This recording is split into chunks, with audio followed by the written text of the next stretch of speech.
Ah là là, les webtoons slash manhwa, nouvelle forme de BD qui nous vient tout droit de Corée qui commence à peine à faire parler d'elle et apporte un vent de renouveau à tous les fans de manga. Ces manhwa qu'on appelle aussi webtoons car elles sont accessibles gratuitement en scan sur l'appli Webtoon, se lisent dans un format adapté au téléphone portable, de haut en bas. Et si vous n'avez jamais lu de webtoons slash manhwa ou très peu, eh bien cette vidéo est faite pour vous. C'est un peu une sorte de guide des webtoons et c'est pourquoi aujourd'hui je vais vous présenter 5 webtoons de fantasy que vous devez lire. Tout d'abord, si je vous parle de manhwa sur cette chaîne manga, ce n'est pas anodin, c'est littéralement l'équivalent du manga coréen, et il s'inspire directement du manga, mais étant digital, les coûts d'impression sont inexistants, laissant la possibilité aux auteurs de faire des couleurs à chaque page, et c'est en partie ce qui fait leur charme d'ailleurs, avec les styles de colo qui font vraiment les différences. C'est de toute beauté. Et c'est d'ailleurs pour cela que j'ai très peur des premières adaptations de webtoon en animé à venir, car il sera très dur d'arriver à retranscrire des trucs comme ça en mouvement. Bref, fini de blablater, si jamais vous souhaitez plus d'infos sur le format de la BD, je vous redirige vers cette vidéo de Shizer. Moi aujourd'hui je vais vous présenter lesquels lire pour se plonger dans l'univers des webtoons, qui a beaucoup d'avenir je pense. Tower of God. Comment vous faire ce guide sans vous parler de l'incontournable Tower of God, un vrai classique du genre qui a défini certains codes du webtoon et dont nombreux se sont inspirés. En comparaison au manga, ce serait un peu comme un Dragon Ball. Si les dessins peuvent laisser sceptique au niveau des proportions vers le début de l'œuvre, le dessin s'améliorera très vite, ne vous inquiétez pas si c'est votre inquiétude. Pour ce qui est du synopsis, nous suivrons Mr. Bam, oui je vous préviens les noms sont un peu chelous dans les webtoons, qui est à la recherche d'une fille appelée Rachel, qui a décidé de grimper dans la mystérieuse Tower of God, une tour qui loge en son sommet tout ce que les hommes puissent désirer.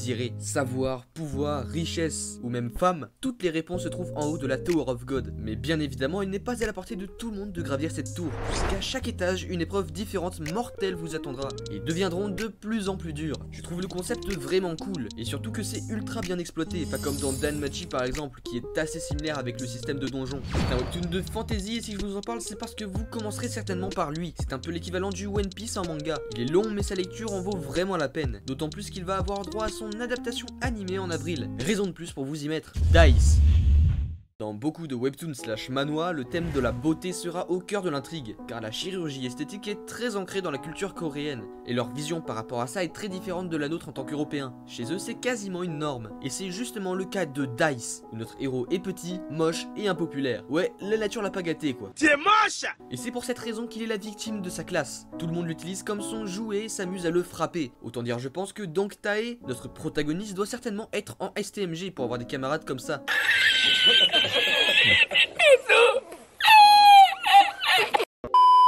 Bon, je rigole évidemment, mais un jour, un mec qui semble être parfait sur tous les points, beau, intelligent, agile, c'est alors que Dong Tae décidera de suivre cet homme Taebin jusqu'à chez lui et fera une grande découverte. Dong Tae ramassa un dé que Taebin avait fait tomber par terre et cela changera sa vie. Et oui, on parle bien d'un dé. Ce dé est magique. Il suffit de le lancer et plus le chiffre est grand, plus on peut augmenter ses aptitudes comme dans un jeu vidéo. Force, vitesse, intelligence. Mais ce que Dong Tae l'intéresse, surtout en l'occurrence, c'est la beauté. On ne peut lancer le dé qu'une fois, mais une fois que l'on en a un, on devient un dicer. Et on reçoit toutes sortes de quêtes toutes plus farfelues les unes que les autres qui donnent de nouveaux dés magiques en récompense. On verra donc comment Dong Tae va évoluer avec son cheat code dans la vraie vie, mais ça ne se limite pas à cela car en réalité l'intrigue de l'histoire est en fait le mystère qui tourne autour des dés et d'où vient leur pouvoir. Je trouve ce webtoon vraiment très intéressant, il reflète parfaitement la société coréenne et leur culture. God of High School.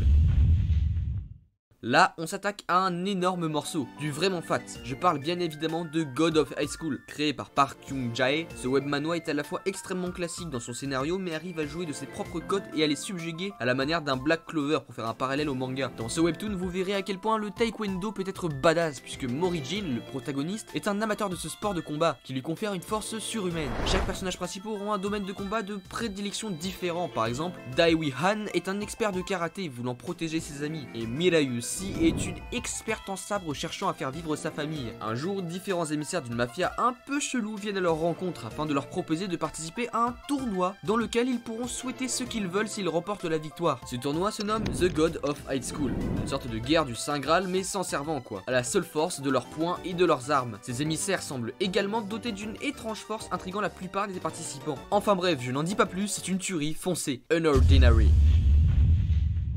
Dans ce webtoon, nous suivrons Johnny.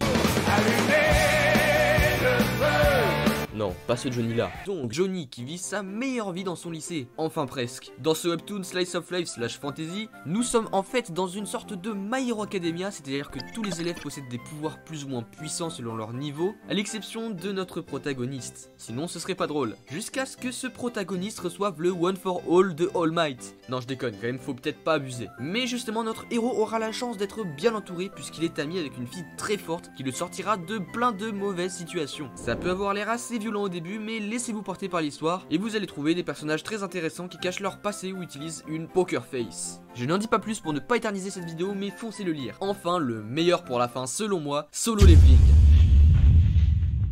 Nous suivrons Sung Jin-woo, un jeune homme qui, un peu comme dans Dice, est petit et moche. Mais lui vit dans un monde totalement fantastique, où existent des mages qui ne naissent pas égaux, puisqu'ils ont des grades différents, allant jusqu'au rang S. Et vous vous en doutez je pense, mais oui la couille c'est que Sung est un rang E.